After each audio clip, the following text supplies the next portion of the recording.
Alaska, clean water, a place of timeless beauty, a reminder of the wonders of nature. Alaska, where the largest runs of salmon in the world roam the icy waters of the pristine North Pacific Ocean, growing on wild foods until they're ready for harvest. Alaska, where salmon fishermen work hard to produce flavorful, nutritious foods for your enjoyment. The Alaska salmon industry, sending their best to you.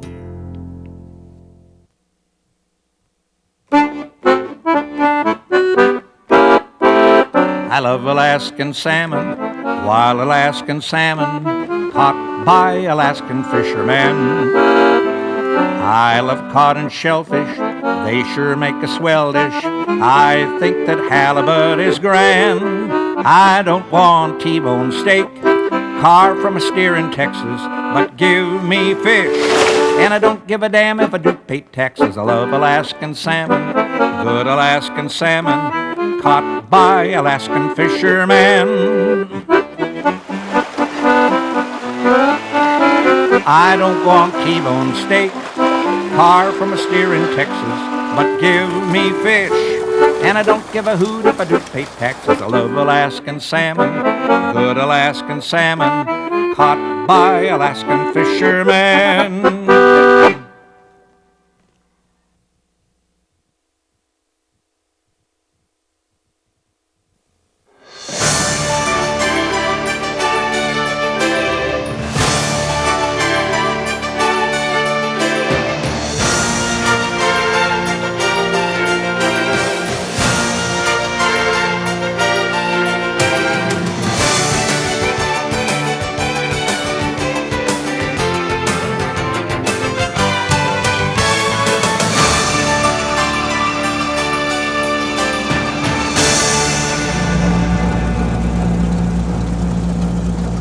Worst day fishing beats the best day at the office. Yeah, this is great work. Being outside, and one of the neat things about this business is that you can measure success pretty easily. The fish hole's either full or it isn't, and a lot of other jobs that I've done, that's not really the case. Starboard main. I think that just about every fisherman who's gone to the, gone out and put yourself up against the ocean, put yourself up against success or failure, it really makes you self-reliant. And I think also it'd be hard to work for someone else. I think a lot of us skippers kind of chuckle and joke over that sort of stuff, but it's probably true. I think we'd be hard to retrain too.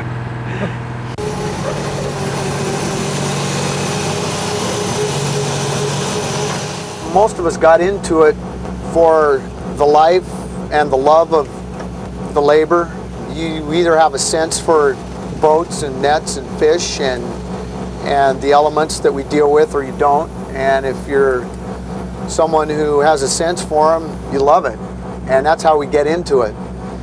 And once the proverbial hook is set, it's hard to turn around in it once you're fully vested in a permit and a boat and the gear and the skiff and everything that goes with it, to the tune of anywhere from $250,000 to $500,000, maybe $1 million in some outfits. Once you're that far into it, it becomes more than just the life, more than just the love of the labor. It has to become a business or you don't survive. In Alaska, commercial fishing is big business. Alaska produces more seafood than the other 49 United States combined. In fact, if Alaska was its own country, it would rank as one of the major fishing nations of the world. From the industrial fisheries of the Bering Sea to the mom-and-pop operations on the southeast troll grounds, commercial fishing is the economic glue that binds Alaska. The bountiful resources supply consumers with a renewable storehouse of protein and provide Alaskans with a means of livelihood. The industry ranks as the state's largest employer, providing just under half of the private sector jobs. The seafood industry payroll of more than $500 million annually is the largest among private industries in Alaska. outstripping those generated by oil and gas, mining, forest products, or tourism.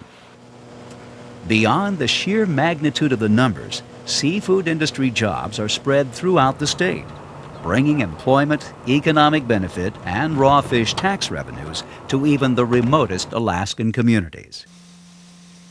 For many small coastal villages, commercial fishing and its attendant support activities represent virtually the sole sources of cash and economic vitality.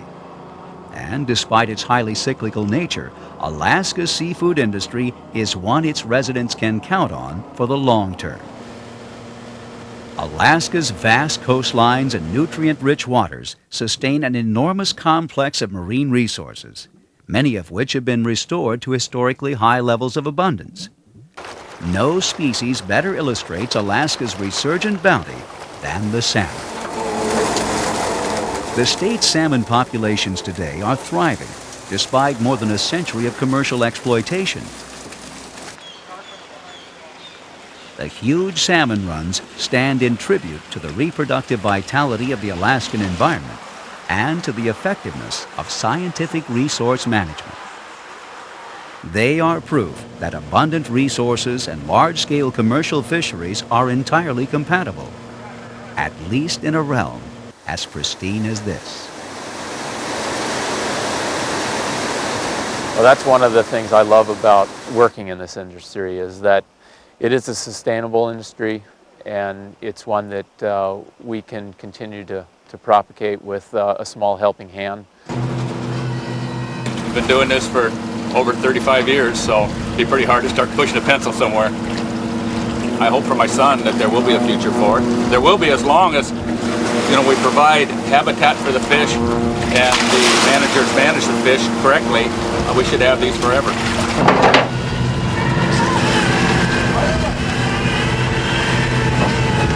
Just like farming, as long as you take what you need and also leave some for the future, there'll be enough.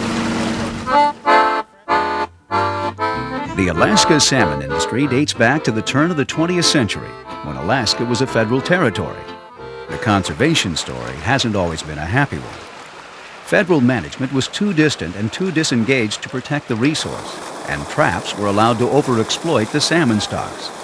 By the late 1950s, the salmon harvest had dwindled to a mere 25 million fish.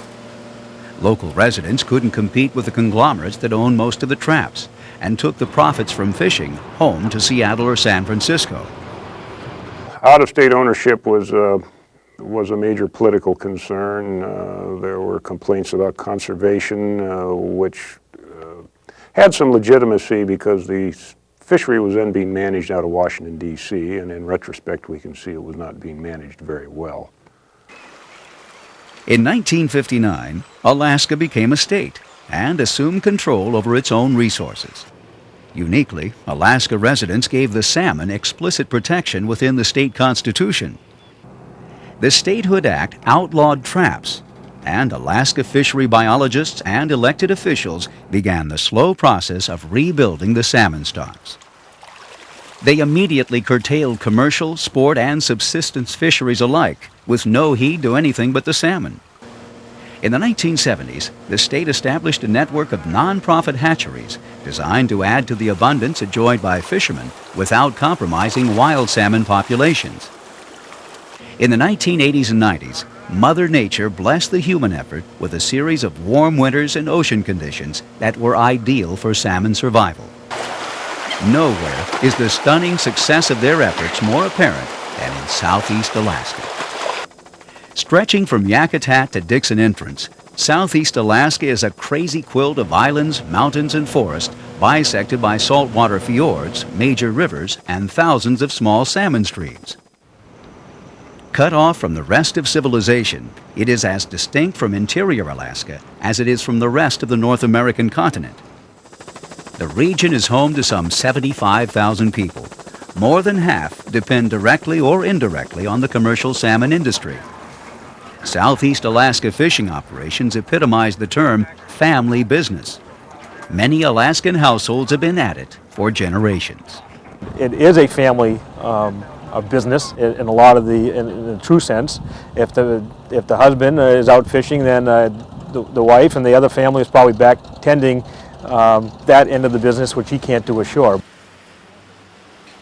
It does make it hard, them being gone most of the time in the summer, but you do realize what they're doing is worthwhile and that they are providing an important resource for the state of Alaska.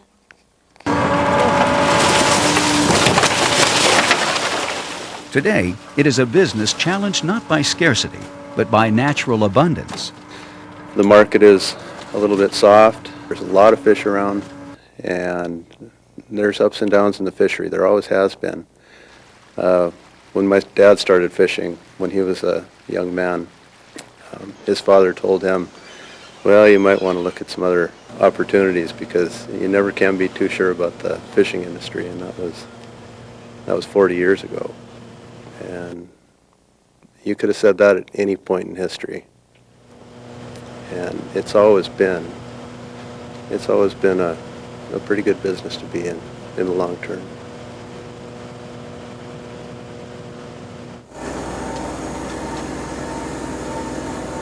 Okay, let's rig it up, you guys. We've been blessed with good management, and we've had really good weather as well, and I think those two things are primary reasons why we've been able to sustain these runs and not only keep them at what are historic highs. The last 5 or 6 years we've had record runs, and it's kind of frustrating when you talk to people from other areas and try to describe to them what's going on in Alaska and explain to them that we don't have a problem with endangered species here. We're at high levels of abundance of salmon, and unfortunately I think a lot of people feel that salmon is an endangered species. You hear a lot of press about it, but here in Alaska, especially here at Southeastern, we've got record levels of all species of salmon. I think good management has a lot to do with it. Alaska's, since the mid-'70s and the slump we went through in the late 60s, early 70s, they've been on a very aggressive rebuilding program, escapement-based management, and that's been very helpful. And the other thing is just the pristine environment. I think the reason Alaska can coexist as a large fishing industry, commercial fishing fleet, is because, number one, the environment is 99% intact. We don't have the sort of encroachment on habitat that is so essential to biological integrity. And that's the beauty of living and working in a place like this.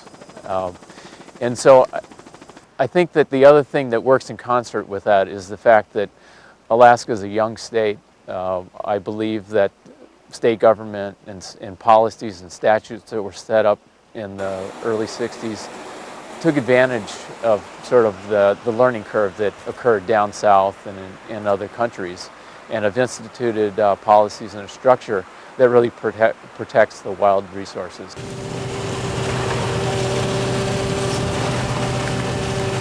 The number may go up a little bit, probably not a lot more than we have. The number probably will go down a bit when we get a poor survival year.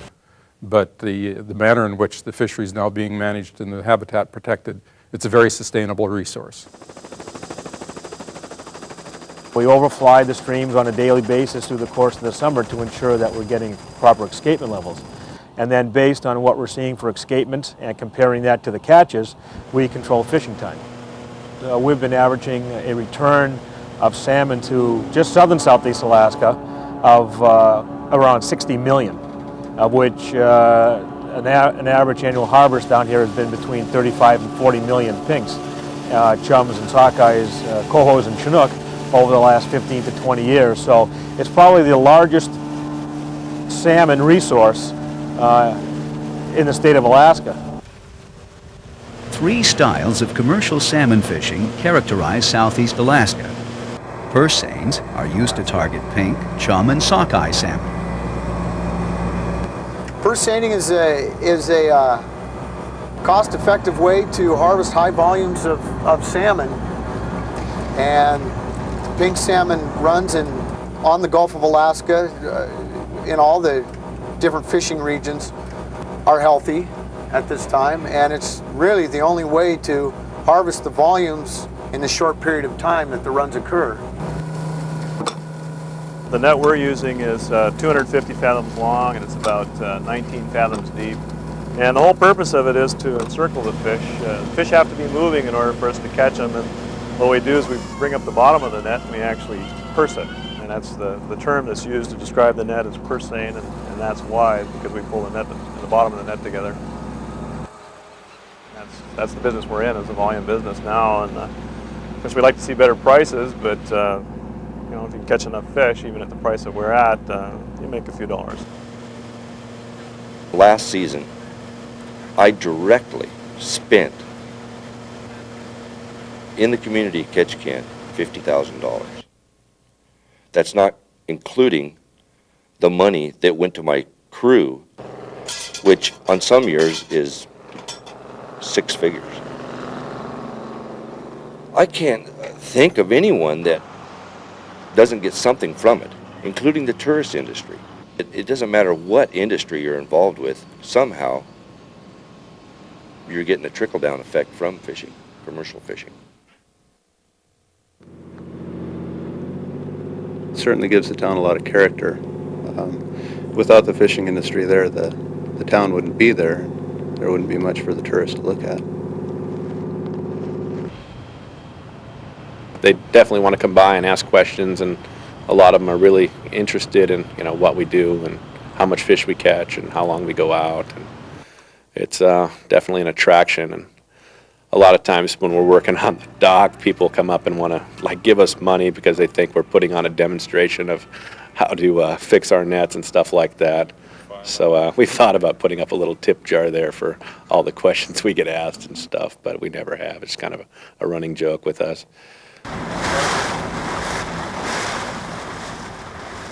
Trollers operate at the opposite end of the production spectrum, harvesting lesser volumes of primarily king and coho salmon. Troll fish are caught on a hook and line, so in reality each fish is actually caught one at a time almost on a hook, one fish per one hook. Each fish is caught individually and handled individually by the fishermen. From when the fish are caught on the boat, they're dressed out at sea, which we call dressed at sea fish. Some of the boats are freezer boats that actually freeze their fish right on the fishing grounds. Other boats are iced boats where they ice their fish and are delivered to the processing plants within 4 to 5 days. Quality is very definitely the most important factor in our success nowadays. If we're going to be able to compete against farm salmon, it's to have the very best possible quality that we possibly can maintain on our salmon. We have really a fine product here in Alaska. This is natural and wild, and farm salmon has to try to imitate this. Southeast Alaska gill netters operate some of the smallest boats in the salmon fleet, using nets to target sockeye, chum, pink, and coho salmon. Their nets average 200 fathoms long and 16 to 24 feet deep, depending upon the size of the meshes being used. The fishermen use particular mesh sizes to target salmon by size and species. Conversely, the Alaska Department of Fish and Game is able to protect weak stocks by regulating mesh size. Fish smaller than the target harvest are able to pass through the gill nets, while larger fish bounce off and go around. In Southeast Alaska port communities, the huge harvests support a bustling processing, marketing, and distribution industry. Sitka's Seafood Producers Cooperative employs 100 processing workers. Increasingly, they are local, and increasingly, they are employed on a near year-round basis.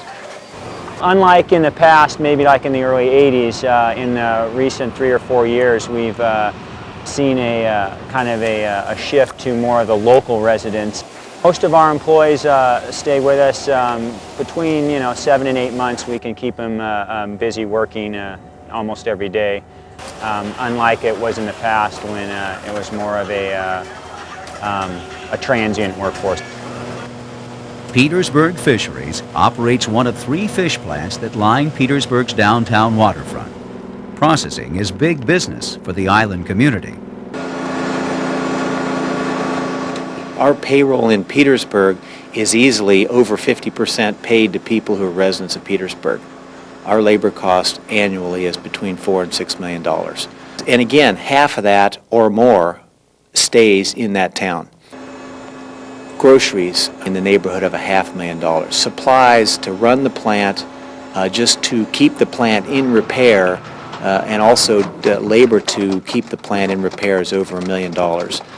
Supplies that we use to process fish are well in excess of $3 or $4 million. It's dramatic. It's very significant. Ex-vessel value of the seafood that's purchased by our plants and by plants like ours is in excess of $10 million.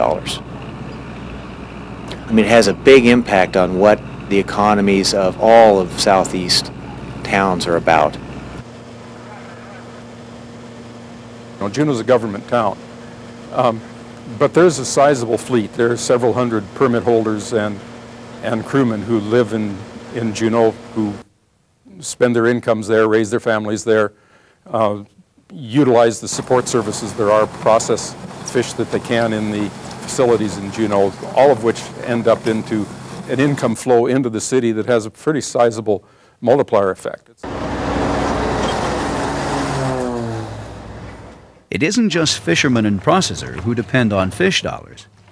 Bush pilot Dave Doyon monitors the pace of commercial fishing operations on a daily basis as a spotter for Nelbro Packing Company. Well, it's one of the main incomes for most of us around Southeast Alaska. Is all the businesses almost are dependent on the commercial fishing in Southeast Alaska. It's a viable, consistent industry year after year, and it's proven that with the quality of fish and the amount of fish that's being caught here. It's monumentally important. It's not just economically, but the whole interaction of community and life and economy is very dependent on commercial fishing. It's one of the driving forces in our community. You can see the impact of a good salmon season, lots of new pickups with the kids, and but the economy of the community is vibrant when there's a good salmon season, because it's distributed not just to the fishermen on the boats, but also to the workers at the plants. It's a very important part of the economy in Southeast Alaska and Alaska as a whole. It's the #1 employer in Ketchikan and in Alaska as a whole. More people are involved in the seafood industry in Alaska than any other industry combined. We used to have a pulp mill here, and that no longer is in existence. We lost a great number of jobs because of that. And if we didn't have fishing here, I think the economy would be severely hurt. Fishing is also vital to the native communities of Southeast Alaska. Among the pioneers of modern-day salmon fishing were the residents of remote villages like Hoona, Angoon, Cake, Heidelberg, and Klawock. Tlingit native Leo Woods has fished Southeast Alaska waters for 50 years. People in Klawock depend on the salmon. I mean, they've done it all their life, and they still do it. There's so many young men in the business. I like to watch them because they remind me of when I first started fishing. They're just hungry and really drive hard, and it's good to see. I believe they think there's a future. Troy Denkinger is married to an Alaska native. Her father taught him to fish. Some of the best fishermen in the areas that I fish are native fishermen.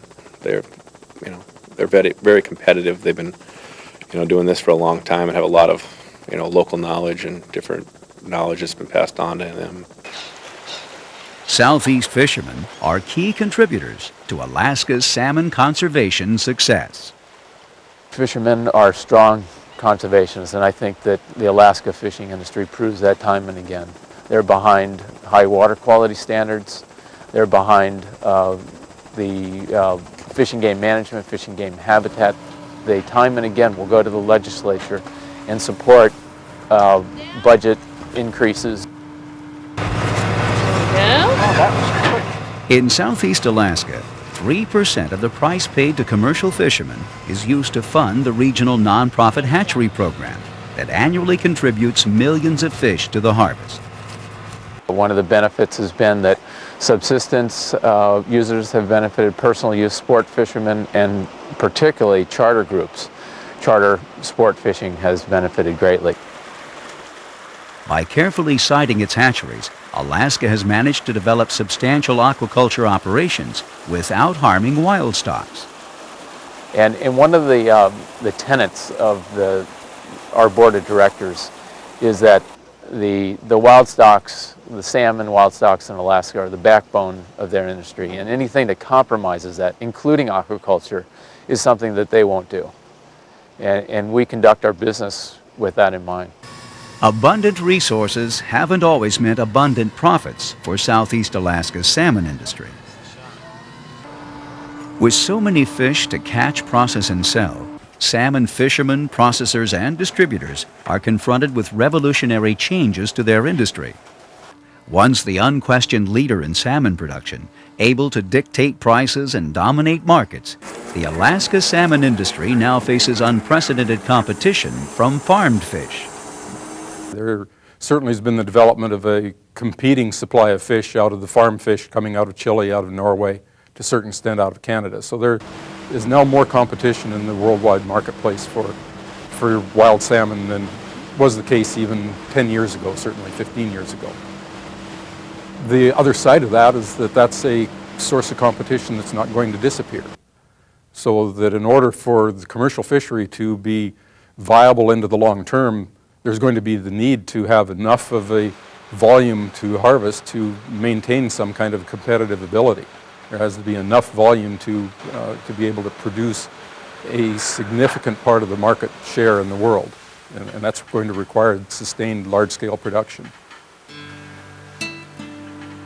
There's no question about it. There are some significant challenges in this industry, and I see processors fighting those challenges and making them, making situations work. I see fishermen doing that. I see markets doing that. I think that's what we have to continue to do. I feel good about the future of the salmon business in Southeast and in all of Alaska. It's not going to be an easy road. I think there are going to be some major bumps that fishermen, processors, marketers, everybody goes through in the next 10 years. And the industry 10 years from now is not going to look the same way as it does today. But I definitely think there's a future, and I think the key issue is managing the resource properly and staying in tune with where the markets are going.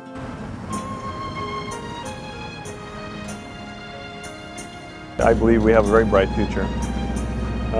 We're the producers of high quality, basically low cost fish, even at higher prices than we get now. And I think for that reason we're going to stay in business for a long time. There's always hope, and I guess fishermen are the eternal optimists just by our nature and what we do. And as long as the fish are here and there's a demand for protein in the world, there will be a future in the business. I can guarantee that the salmon are going to be coming back 100 years from now, and there's going to be somebody there to catch them.